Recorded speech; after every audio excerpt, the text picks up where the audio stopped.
Selamat malam, saya Lois Sabda Baris Tambunan, NIM 1911016. Saya dari kelas 4A reguler pagi. Di sini saya akan menjelaskan materi tentang tinjauan ekologis administrasi negara di Indonesia.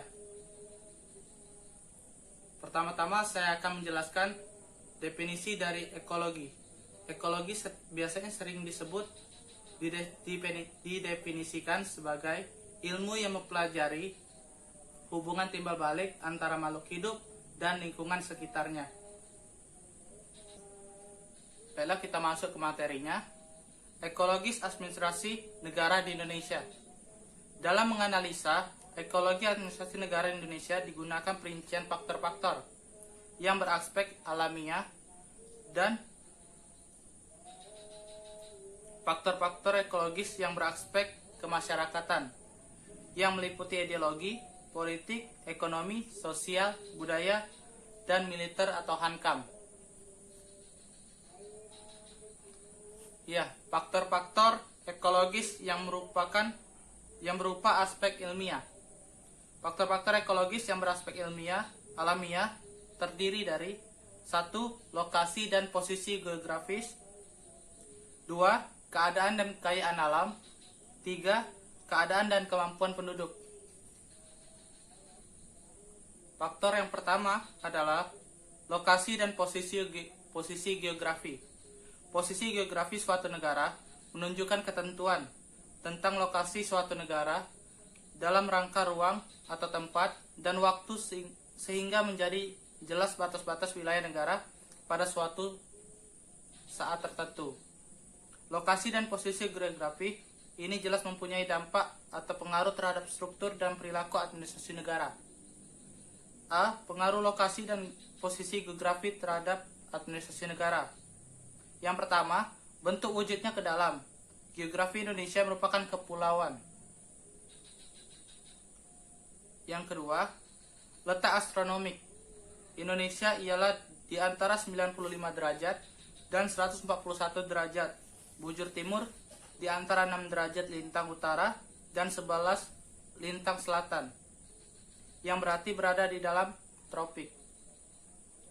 Yang ketiga, posisi silang negara.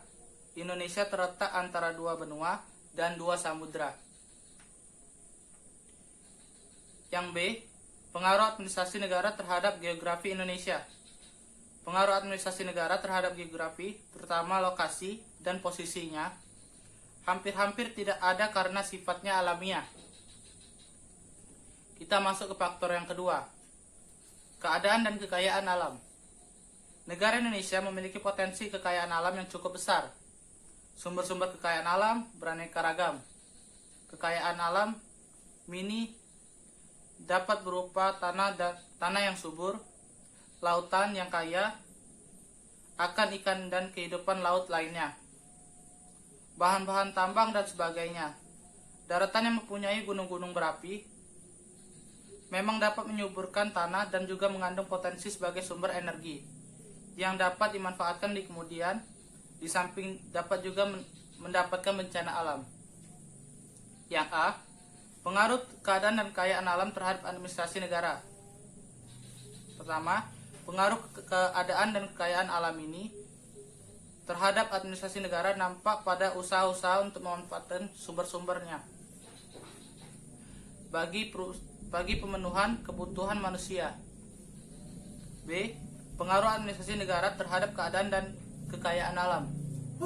Pengaruh administrasi negara terhadap keadaan dan kekayaan alam sangat terbatas. Kita masuk ke materi yang ketiga. Faktor yang ketiga, keadaan dan kemampuan penduduk. A. Pengaruh keadaan dan kemampuan penduduk terhadap administrasi negara. Dalam melihat pengaruh faktor keadaan dan kemampuan penduduk, ini beberapa hal perlu diperhatikan, yaitu pertama, jumlah penduduk. Yang kedua, distribusi spasial. Keadaan yang timpang ini tidak dapat dipertahankan dan harus diambil langkah-langkah nyata dan berencana untuk mengatasinya dengan memindahkan sebagai penduduk di Indonesia, dari dalam kota ke luar kota maupun luar kota ke dalam kota.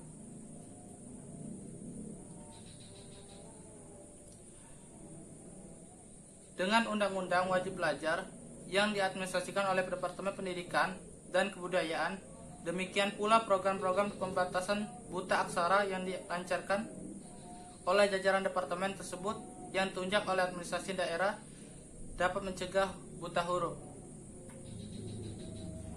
Demikian penonjolan pengaruh dari administrasi negara terhadap keadaan dan kemampuan penduduk. Demikian materi yang bisa saya sampaikan dari pembahasan materi yang sudah saya terima. Akhir kata saya ucapkan selamat malam. Terima kasih.